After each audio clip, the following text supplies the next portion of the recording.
আল্লাহর হুকুম, নবীর তরিকা, এটা হলো লা ইলাহা ইল্লাল্লাহ মুহাম্মাদুর রাসূলুল্লাহ। আল্লাহ করেন, আল্লাহ পারেন, আল্লাহ থেকে হয়, এই বিশ্বাস দিলে বসা। এখন এটা কোথায় আছে? মুখে, বইতে, বলে লা ইলাহা ইল্লাল্লাহ। এটা স্থান কোথায়? মানুষের ঠিক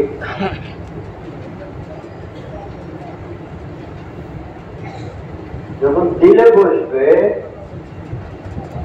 তো অঙ্গ প্রত্যঙ্গ থেকে নেক আমল বাইর হবে, হাত থেকে, মুখ থেকে, চোখ থেকে, সব নেক আমল বাইর হবে। আর যার যত বেশি নেক আমল হবে তার পাল্লা ভারী হবে।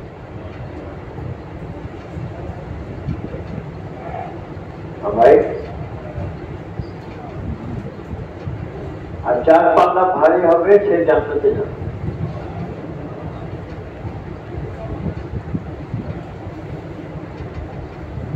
এজন্য ভাই রাসূলুল্লাহ কালমার হকিকত দিলে আনতে হবে। এত দাওয়াত দিই, আল্লাহর বড়াই এত বয়ান করি যে দিল সাক্ষী দেয় সত্যি আল্লাহ বড়। আল্লাহু আকবার। আল্লাহ সবার চেয়ে বড়। যখন এই কথা দিল সাক্ষী দিবে তো আল্লাহর হুকুম মানা সহজ হবে।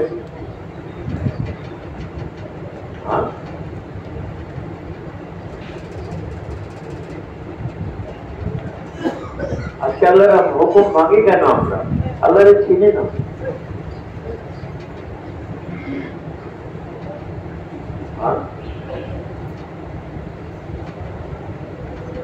এই জন্য আমরা আল্লাহর হুকুম মানি। লা ইলাহা ইল্লাল্লাহ মুহাম্মাদুর রাসূলুল্লাহ। যেমন আল্লাহর উপরে ইয়াকিন এবং বিশ্বাস আনতে হবে, এরকম দিলে এটাও বিশ্বাস আনতে হবে রাসূল সাল্লাল্লাহু আলাইহি ওয়াসাল্লামের তরিকায় একমাত্র সুখ, শান্তি, সফলতার তরিকা।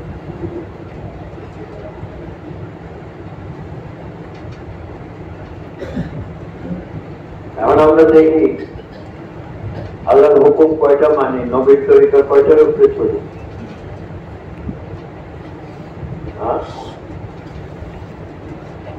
জানার চেষ্টাও নাই।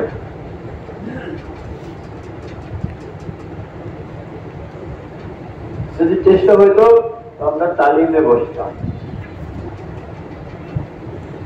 আমরা ঘরে গিয়ে 2 বছর 3 বছর তালিম করতাম। আল্লাহ কি বলছেন, নবী কি বলছেন।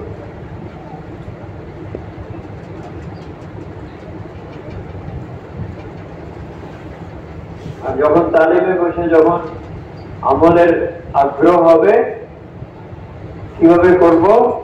তো ওলামাদের কাছে যাব। মাসলা মাসাইলের জন্য কাদের কাছে যাব? ওলামাদের কাছে। হুজুর আমি এইভাবে নামাজ পড়ি, দেখেন তো ঠিক আছে না? বিবি সাহেব পাঠাবে, মেয়ের বিয়ে দিতে হবে, সুন্নত তরিকা কি জিজ্ঞেস করে আসেন। আজকাল তো আমাদের বিয়ে হয়ে গেছে, মাফ করবেন, হিন্দু তরিকাতে।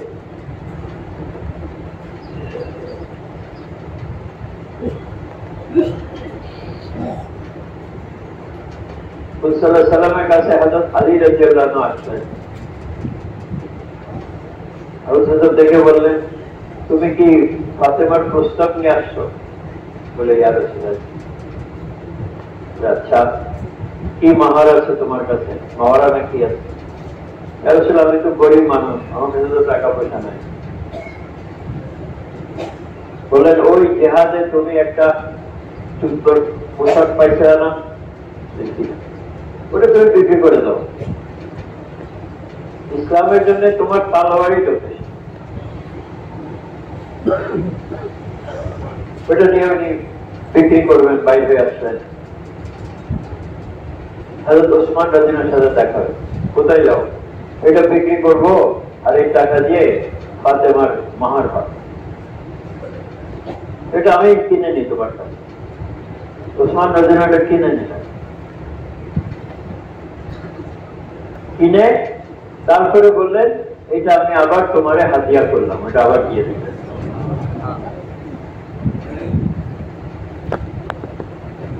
টাকা নিয়ে গেলেন হুজুরের কাছে। হুজুর সাল্লাল্লাহু বিলালের জন্য ডাকলেন, বললেন যাও, যার সাথে দেখা হয় বলে যে মসজিদে আসতে মুহাম্মদ সাল্লাল্লাহু আলাইহি ওয়াসাল্লামের মেয়ের বিয়ে হবে, আর তাদের জন্য কিছু প্রয়োজনীয় ঘরের জিনিসপত্র কিনে নিয়ে আসে। সাহাবারা মসজিদে জমা হইলেন। হুজুর সাল্লাল্লাহু আলাইহি ওয়াসাল্লাম ফাতেমা রাদিয়াল্লাহু আনহার বিয়ে হযরত আলীর সাথে পড়াই বিয়ে হয়ে গেল।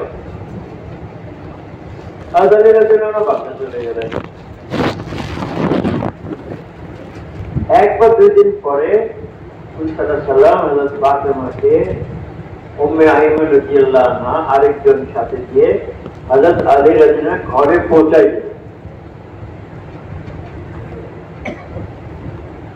তারপরে রাত্রে গেলেন, ওনাদের জন্য দোয়া করলেন আর কাজ ভাগ করে দিলেন। আলী বাইরের কাজ করবে, তুমি ঘরের ভেতরে কাজ করবে।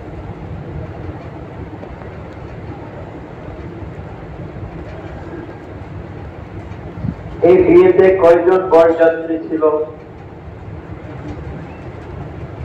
কি ভাই বলেন, কয়জন ছিল? একজন। আমরা এটা কই পাইছি? হিন্দুদের কাছে। এখন বলে মহর এত করো, এসে করো, এসে করো, ওর অমুকের মেয়ের এত হয়েছে, আমার মেয়ের তার চেয়ে বেশি হইতে হবে।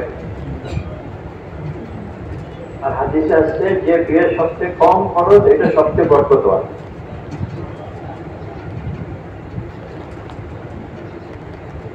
ভাই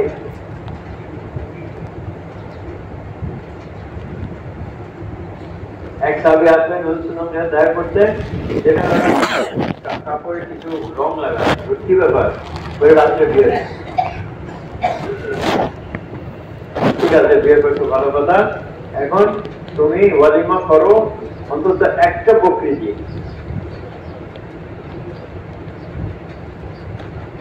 তো ইসলামে মেয়েদের উপরে কোনো খরচা নাই। এখন আমরা কি করি, মেয়ের বিয়ে আছে, সবাই দাওয়াত দিতেছে, পুরা গ্রামে দাওয়াত দিয়ে দিলাম না। একটা দাওয়াত হবে, সেটা হলো ওয়ালিমা, আর সেটা পুরুষকে। ভাই সুন্নাত তালাশ করতে হবে, আল্লাহর হুকুম তালাশ করতে হবে। এই ইলম কি? ইলম হলো জানা যে এই অবস্থায় আল্লাহ আমার কাছে কি চান।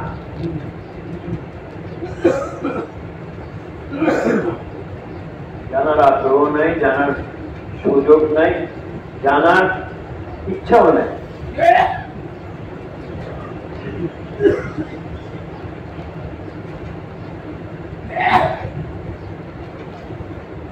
কতটুকু ইলম ফরজ? আমি তো লিখতে পড়তে জানি না, আমি কি জানবো? এটা চলবে না। কতটুকু ইলম ফরজ? যে ইলম আমাকে হারাম থেকে বাঁচাবে, এতটুকু ফরজ।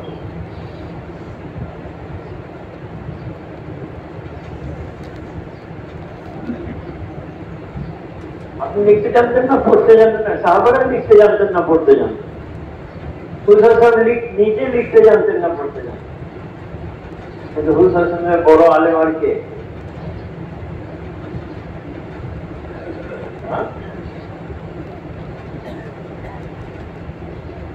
সাহাবারা যে বড় আলেম হলেন, বই পড়ে হন নাই।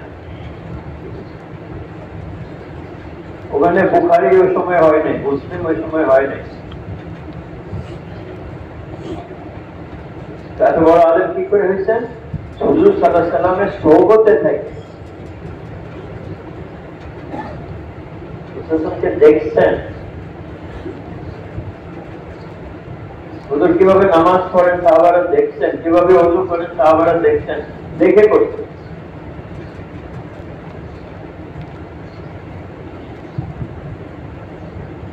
এবং হুজুর সাহেব বলছেন, তোমরা নামাজ পড়ো যেমন তোমরা আমাকে দেখো করতে।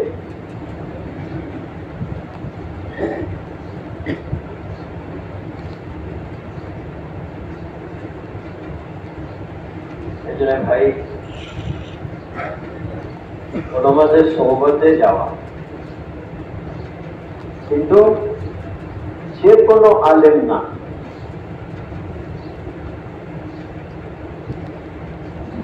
আলেমে দুই ভাগ আছে, আলমে রব্বানি, আলমে সু।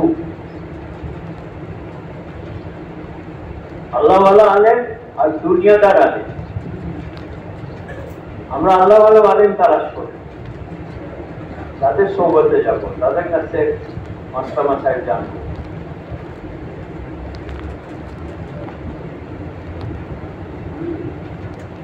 আর ভাই সালামরা যেমন দাওয়াত আনছেন এরকম তালিম আনছেন। আমাদের বড়রা বলতেছেন দাওয়াত আর তালিম আবার মসজিদে চালু করো, যেমন সিস্টেম করছে।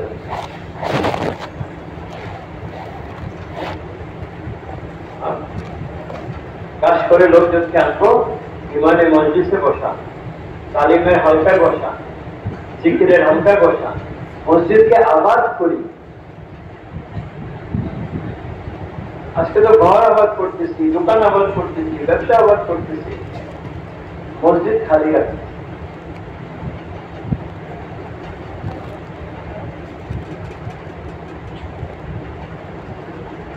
আমাদের বড়রা নিজামুদ্দিন থেকে বলতেছেন, আমরা আমাদের মসজিদকে মসজিদের নববীর নকশাতে আনি।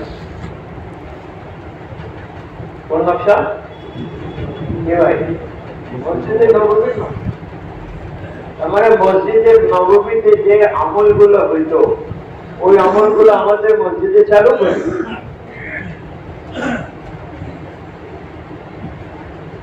এখন আমাদের নামাজ হয়, তারপরে মসজিদে তালা লাগে। অবশ্যই সময় মসজিদ 24 ঘন্টা খোলা ছিল, কেন? আমল চলছে, লোকজন আসতে যাইতে।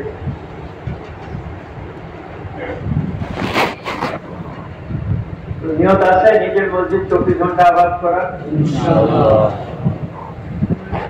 নিয়ত করি, চেষ্টা করি, দোয়া করি, আমার কাছে চাই।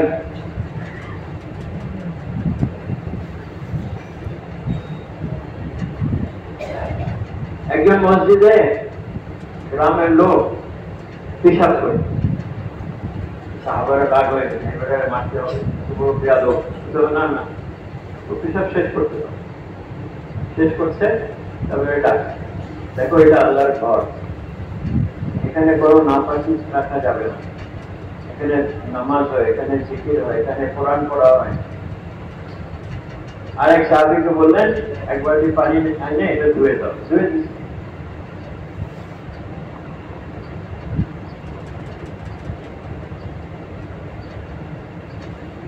দিনে আমল হইতো, রাত্রে বয়ানে আছে যে তাহাজ্জুদের আযান যখন হইতো মাঝরাতে মদিনাতে, এখনো মক্কা মদিনাতে তাহাজ্জুদের আযান হয়, আমাদের এখানে হয় না।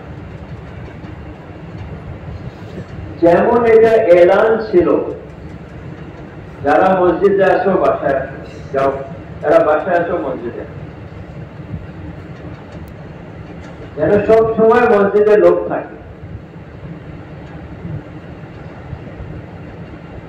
আমরাও নিয়ত করি আমাদের মসজিদকে 24 ঘন্টা আবাদ করি। আসে নিয়ত?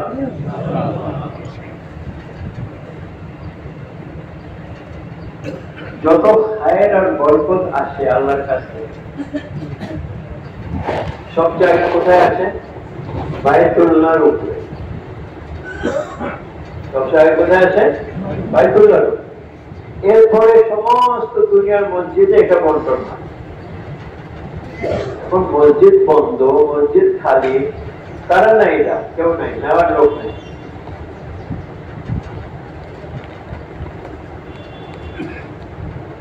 যে মসজিদ আবাদ করে তাকে ইমানদার হওয়ার তোমরা সাক্ষী দিতে পারো। যে এলাকায় আল্লাহ আযাবের ফায়সালা করেন, তারপরে দেখেন এখানে লোকজন মসজিদ আবাদ করতেছে, তো আল্লাহ পাক সে আযাবকে সরাই দেন।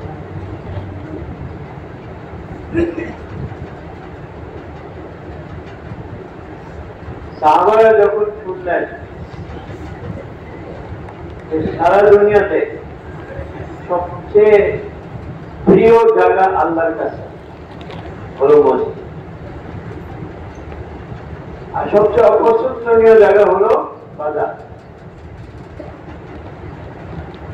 সাহাবারা এটা শোনার পরে কম সময় বাজারে দিতেন, বেশি সময় মসজিদে দিতেন। আমরা বেশি সময় কোথায় দিই? কেন?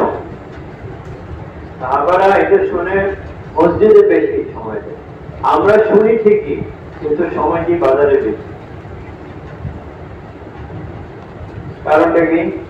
কারণটা ইয়াকিন বনে নাই, বিশ্বাস বনে নাই। আল্লাহর কথা হক, নবীর কথা হক, এটা দিলে বসে। দিলে বসবে কোন সময়? যখন দাওয়াত দিব। দাওয়াত দিলে ইয়াকিন সহি হয়, দাওয়াত না দিলে ইয়াকিন সহি হয় না।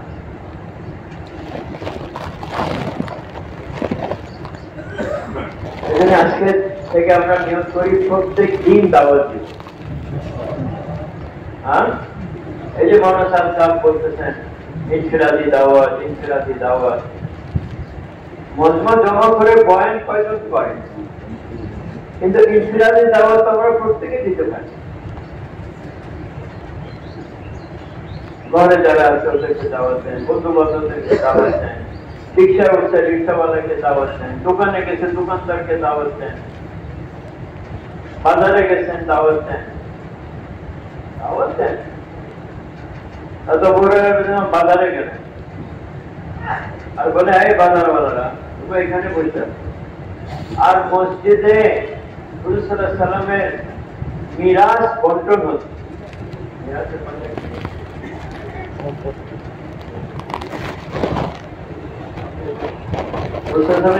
সম্পদ বন্টন হয়েছে, সবাই দৌড়াই গেছে মসজিদে, উনি দাঁড়ায় আছে। কিছুক্ষণ পরে ফেরত আসে, কি দেখলাম? কিছুই না, কোনো কিছু বন্টন হয়েছে না। ওই দেখলা কি? দেখলাম কিছু লোক নামাজ পড়তেছে, কিছু লোক জিকির করতেছে, কিছু লোক কোরআন পড়তেছে। বলে এইটাই তো হুজুর সাল্লাল্লাহু আলাইহি ওয়াসাল্লামের মিরাজ। রাসূল তো এগুলো ছেড়ে গেছেন আমাদের জন্য।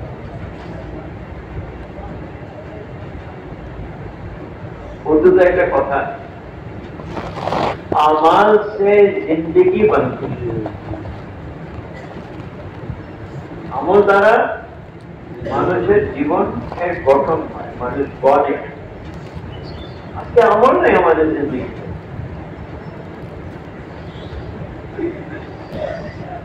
গত 24 ঘন্টায় দাওয়াতে কত সময় দিই, তালিমে কত সময় দিই, জিকিরে কত সময় দিই, ইবাদতে কত সময় দিই, দেখা যাবে যে কিছুই করি।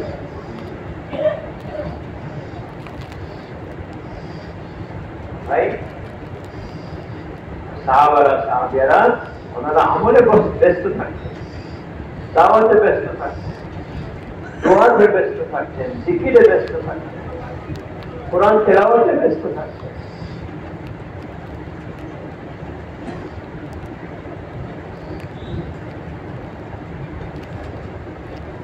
এজন্য ভাই আলহামদুলিল্লাহ আল্লাহ পাক মাওলানা ইলিয়াস সাহেব রহমাতুল্লাহ আলাইহি ওনার কবরকে নূর দিয়ে ভরে দেন।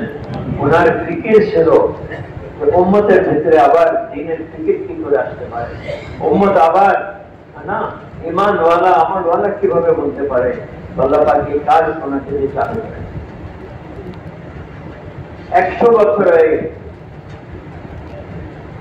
সারা দুনিয়াতে কাজ করতে গেছে। এটা ওনার ইখলাস ছিল। কিন্তু ভাই হচ্ছে তো ঠিকই, তাবলীগ হইতেছে কত? খুবই কম। শতকরা কয়জন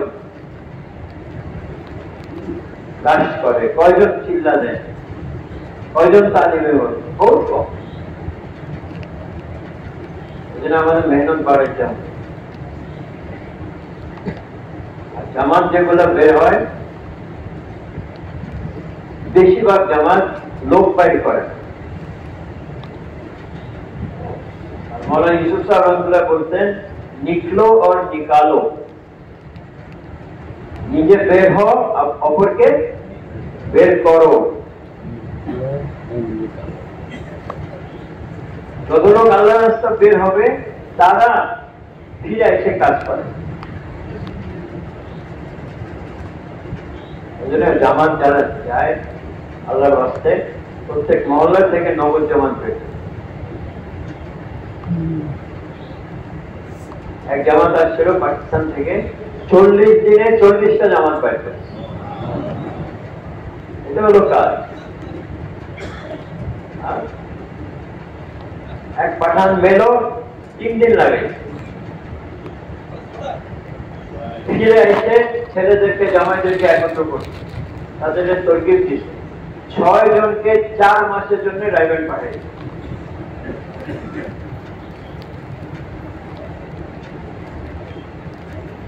এই জন্য আল্লাহ রাস্তা বের হয়ে লোক বাইর করবো, আর যখন আমরা মোকামে থাকবো ওই সময় লোক বের।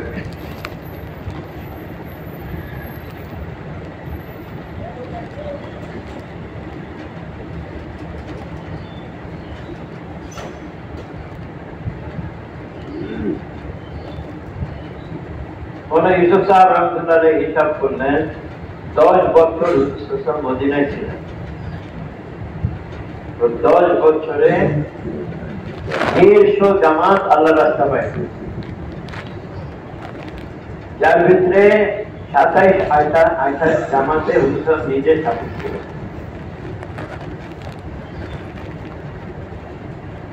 হুজুর যদি আল্লাহ রাস্তা বাইরে হতে পারেন, তো আমাদের এখানে কে এত বুজুর্গ আছে যে সে বলবে আমি বাইরে হব না?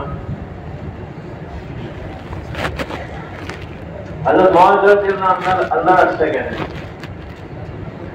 আল্লাহ তোমার জন্য হযরত আবু বকরের কাছে গিয়ে বললেন, আপনি কি করলেন? মহাজকে আল্লাহ রাস্তা পাঠিয়ে দিলেন, তো মদিনাতে ফতোয়া কে দিবে? উনি বড় আলেম ছিলেন। আল্লাহ বকর বললেন, কেউ আল্লাহর মহব্বতে দ্বীনের খাতিরে আল্লাহ রাস্তা যাইতে চায়, আমি তাই কি করে বাধা দিই? কোন সাহাবা দেখাতে পারবেন না যে আল্লাহ রাস্তা যায়নি, ছোট থেকে নিয়ে বড়। আর উমাইর বিন আবি ওয়াক্কাস রাদিয়াল্লাহু আনহু, সাদ বিন আবি ওয়াক্কাসের ভাই, ছোট ভাই। সাদ রাদিয়াল্লাহু আনহু দেখলেন সে বদর ওয়ালাদের সাথে চলতেছে আর নিজের লুকায় লুকায় তো তারা ডাকলেন, কি ব্যাপার তুমি কেন লুকাইছো? বলো, ভাইজান আমার ভয় হয়ে হুজুর আমাকে দেখে ফেরত পাঠিয়েছে। তো ঠিক আছে, তুমি ছোট, তুমি কেন যেতেছো? বলে, আমার দিলের তামান্না, আমার মনের আশা, আমি আল্লাহ রাস্তায় যাই, আমি জিহাদ করি, আমি শহীদ হয়ে যাই, আমি জান্নাতে চলে যাই। ঠিক আছে স্যার, দেখে ফেল। বলেন, আরে মাস তুমি ফেরত যাও, তুমি তো ছোট। মাস না, উমাইর। ওই কাঁদতেছিলেন, কেন কাঁদতেছো? ইয়া রাসূলুল্লাহ, আমার মনের আশা, আমি আল্লাহ রাস্তায় যাই, আমি জিহাদ করি, আমি শহীদ হয়ে যাই, আমি জান্নাতে চলে যাই। মুসলমান তার আগ্রহ দেখে তারা নিয়ে নেন, আচ্ছা চলো। রাসূলুল্লাহ আদত মুবারক ছিল, যুবকরা যারা আসতো ওদের বয়স দিকে 15 হলে নিতেন, 15 কম হলে ফেরত পাঠাতেন। তো বুঝে গেল এই 15 চেয়ে কম। বদরে যুদ্ধ হয়েছে, আপনারা জানেন, 70 জন কাফের মুশরিক কতল হয়েছে, 70 জন বন্দী হয়েছে, 14 জন সাহাবা শহীদ হয়েছে। তাদের ভিতরে একজন উমাইর বিন আবি ওয়াক্কাস ছিলেন। আল্লাহ তার মনের আশা পূরণ করেন। বাচ্চারা আল্লাহ রাস্তায় যেত, বুড়ারা আল্লাহ রাস্তায় যেত, গরিবরা যেত, ধনীরা যেত। হযরত ওমর বিন জম্মুর জন্য ল্যাংড়া সাহাবী ছিলেন। ওনার বিবি চাইতো আমার স্বামী আল্লাহ রাস্তায় যায়, তো ওনারা একটু কটাক্ষ করছে, আরে আমি দেখতেছি তুমি জিহাদে গেছো আর ওখান থেকে পালাই চলে আসো। তো এটা উমর মনে লাগছে কথাটা। উনি যুদ্ধ পোশাক করছেন আর দরজার উপরে দাঁড়ায় দোয়া করছেন যে আল্লাহ আমি আল্লাহ রাস্তায় যাইতেছি, আমার ফিরায় আনো না। গেলেন ওহদে, রাসূলের সাথে যুদ্ধে অংশগ্রহণ করছেন, ওনার এক ছেলেও সাথে গেছে, দুইজনই শহীদ। ল্যাংড়া সাহাবী। ওনার বিবি গেলেন উট নিয়ে, ছেলে আর স্বামীর লাশ উঠে রাখছেন যে মদিনাতে জান্নাতুল বাকিতে দফন করবে। কিন্তু উট মদিনার দিকে যায় না, যত মানে যত থাকে ওই দিকে যাইতে চলে আসে, মদিনার দিকে যাবে না। অনেক চেষ্টা করে যখন পারলো না, তো হুজুর সাল্লাল্লাহু কাছে খবর পৌঁছলো। হুজুর সাল্লাল্লাহু বললেন আমার কি কিছু বলছিল ঘর থেকে বাইরে হওয়ার সময়? বলে এই দোয়া করছিল, বলে তার দোয়া কবুল হয়েছে, তাকে মদিনা নেওয়ার চেষ্টা করে না, ওহুদে তার দমন করে। তো হামজা রাদিয়াল্লাহু আনহুর পাশে ওনার কবর। ভাই সাহাবারা হর হালে বাইরে, কোন চাকরি, কোন ব্যবসা, কোন বিবি বাচ্চা, কোন ক্ষেত খামার, কোন বাধা ছিল না। আজকে তো এগুলো আমার বাধা। ওনাদের আরো সাহায্য করতো, বিবি সাহায্য করতো, মা বাচ্চাদেরকে তৈরি করতো যে জান্নাতে যাবা, আল্লাহ রাস্তায় যাও।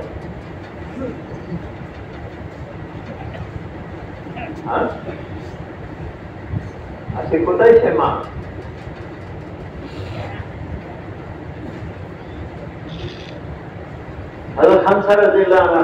চার যুবক ছেলেকে নিয়ে যুদ্ধ অংশগ্রহণ করছে, চারোকে তৈরি দিয়েছেন যে বড় বড় যোদ্ধার সাথে তোমরা মোকাবিলা করো। চারজন শহীদ। যখন হযরত হামজা খবর পাইলেন, উনি বললেন আমি আশা করব আমার ছেলেদেরকে আল্লাহ তার ছায়া, রহমতের ছায়ার নিচে রাখবেন, আমাকেও একটু জায়গা দিবেন।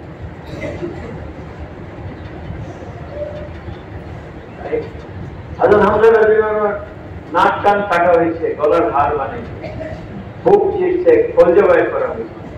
তো ওনার বোন আসতেছিল, সব ভাবলেন বোন ভাইয়ের অবস্থা দেখে সহ্য করতে পারবে না, ছেলের বললেন জুবাইর দাও, তোমার মারে মানা করো। তখন গেছে এক ঘন্টি দিতে পড়ে গেছে, বললো হুজুর মানা করছেন, সাথে সাথে থামে ওনাদের ভিতরে মানার যোগ্য। বললেন আমি তো জানি হামজার কি হয়েছে, তার নাক কান কাটা হয়েছে, তার শয্যা চিবানো হয়েছে।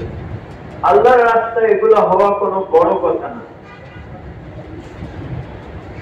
আমি তো কফনের কাপড় নিয়ে আসছিলাম, আমার ভাইয়ের জন্য দোয়া করতে আসছিলাম, হুজুর শুনে দাঁড়িয়ে গেল, উনি এসে দোয়া করছেন, কফনের কাপড় দিচ্ছেন।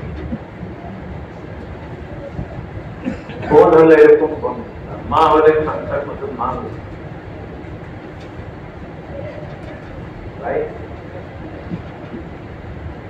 ইসমাইল আলাইহিস সালাম যে জান দিতে তৈরি হয়ে গেলেন, তাকে নামান বলল আব্বা।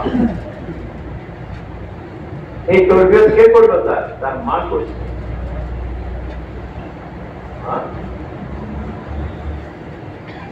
এখন ইসলামের দুশমনরা কি বলে আমাদের মা বোনদেরকে? আরে ঘর থেকে বাইর হও, তোমাদের এক খাঁচার ভিতরে রাখছে, পুরুষদের সাথে কাঁধে কাঁধা মিলে কাজ করো। মেয়েরা সব ঘর থেকে বাইরে। আর হুজুর সাল্লাল্লাহু আলাইহি ওয়াসাল্লাম যখন ফাতেমা রাদিয়াল্লাহু আনহা বুঝাইলেন ফাতেমা ঘরের ভিতরে কাজ করবে, আলী বাইরে।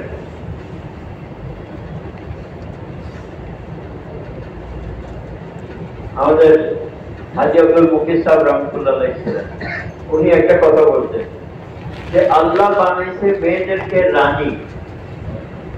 কেউ মেয়েদেরকে রানী বানাইছে না? পুরুষদেরকে খাইতে খুঁজে খানা আনতে হবে, পোশাক আনতে হবে, ঘর দিতে হবে, মেয়েরা রানীর মতন ঘরে থাকবে। আল্লাহ বানিয়েছেন রানী, আর তারা বলতে চায় চাকর রানী। হ্যাঁ, আমি এই চাকরি করবো, আমি এই চাকরি করবো। কামাইয়ের দায়িত্ব পুরুষের উপরে ওয়াজিব, মেয়েদের উপরে ওয়াজিব। যারা আল্লাহরে মানে না, যতটুকু বুদ্ধি আছে, আরে স্বামীও কাজ করতেছে, বিবিও কাজ করতেছে, টাকা অনেক আসতেছে, আয়েশারামের জিন্দিগিতে থাকতো, কিন্তু এই কামাইতে কোনো বরকত নাই। আর রিজালু কাওয়ামুনা আলান নিসা, পুরুষদেরকে মেয়েদের উপরে কর্তৃত্ব দেওয়া হয়েছে।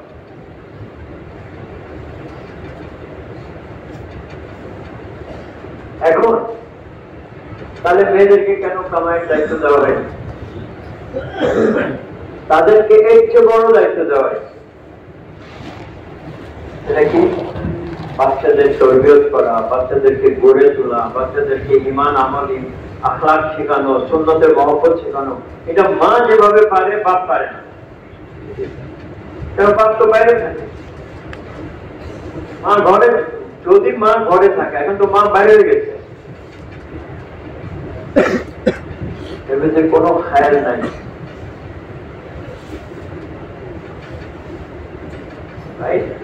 খায়ের হলো আল্লাহর হুকুম, নবীর তরিকা।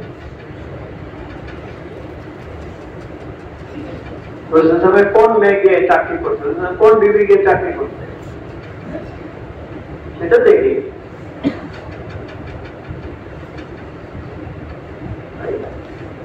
সেজন্য আল্লাহ পাক আমাদেরকে বুঝার তৌফিক দান করেন। আর এই বুঝ আসবে যখন পুরুষও আল্লাহ রাস্তা বাইর হবে, মা বোনরাও আল্লাহ রাস্তা বাইর হবে। সাহাবারা বাইরে হয়েছেন, সাহাবারাও বাইরে। উম্মে আম্মারা রাদিয়াল্লাহু আনহা আনসারিয়া ছিলেন,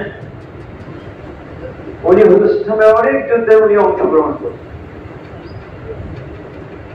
হুজুর বলতেন, ওদের সময় যখন আমার সাহাবীরা ইতিমধ্যে হয়ে গেছিল, ফিরে ঘুরে আমি যখন পিছনে দেখতাম, উম্মে আম্মারা তার ছেলে তলোয়ার হাতে নিয়ে আমার ইবাদতের জন্য দাঁড়াইছে। ওদের সময় কাঁধে তলোয়ারের আঘাত, আর ইয়ামামার যুদ্ধে ওনার এক হাত কেটে গেছে। ওনার এক ছেলে হাবিব রাদিয়াল্লাহু আনহুকে মুসাইলামা কাজ্জাব ধরলো, যে মিথ্যা নবী দাবি করছে।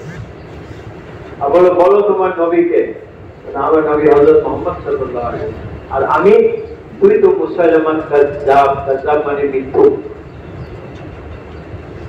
আচ্ছা, আর এক হাত কেটে। এখন বলো তোমার নবীকে। বলে আমার নবী হযরত মুহাম্মদ সাল্লাল্লাহু আলাইহি ওয়াসাল্লাম, আর আমি, তুই তো মুসাইলামা কাজ্জাব, তার আরেক হাত কেটে। প্রত্যেকবার প্রশ্ন করে, একই উত্তর পায়, আর সেও একই আমল করে। টুকরা টুকরা হয়ে গেছেন, ইসলাম ছাড়েন নাই, দিন ছাড়েন নাই। যখন উম্মে আম্মারের জন্য খবর পাইলেন, উনি আল্লাহর শুকর করলেন যে আমার ছেলে ঈমানের সাথে মরবে। আরেক রাতে উনি বললেন, আমি যে ছোট কালে আমার বুকের দুধ তারে খাওয়াইছি, আজকের দিন এটা সার্থক হয়েছে। তো মারা তো এরকম ছিলেন ভাই।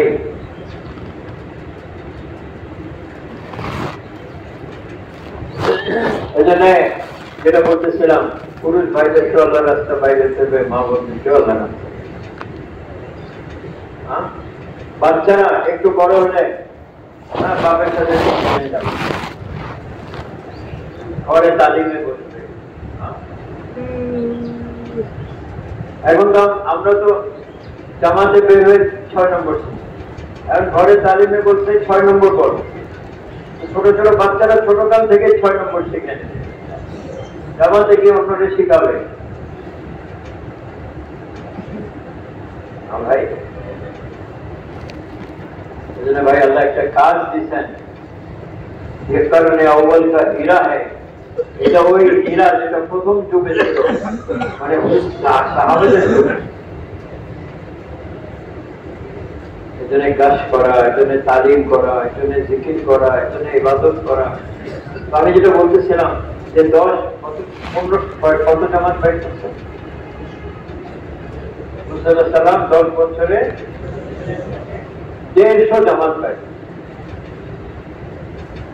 কোন জামাত ডুবে গেছে, কোন জামাত কোন জামাতে অনেক সাহাবী ছিলেন, কোন জামাতে কম, কোন জামাত বেশি সময় নিয়ে গেছে, কোন জামাত কম সময় নিয়ে গেছে। সব কিছু সামনে রেখে মৌলানা ইউসুফ সাহেব হিসাব করে দেখলেন গড় প্রত্যেক সাহাবী 4 থেকে 6 মাস মদিনার বাইরে আল্লাহর রাস্তা লাগে। এজন্য নিজামুদ্দিন ওয়ালারা বলতেছে প্রত্যেকে 4 থেকে 6 মাস আল্লাহর রাস্তায় লাগাও প্রত্যেক বছর। কারা তৈরি আছে?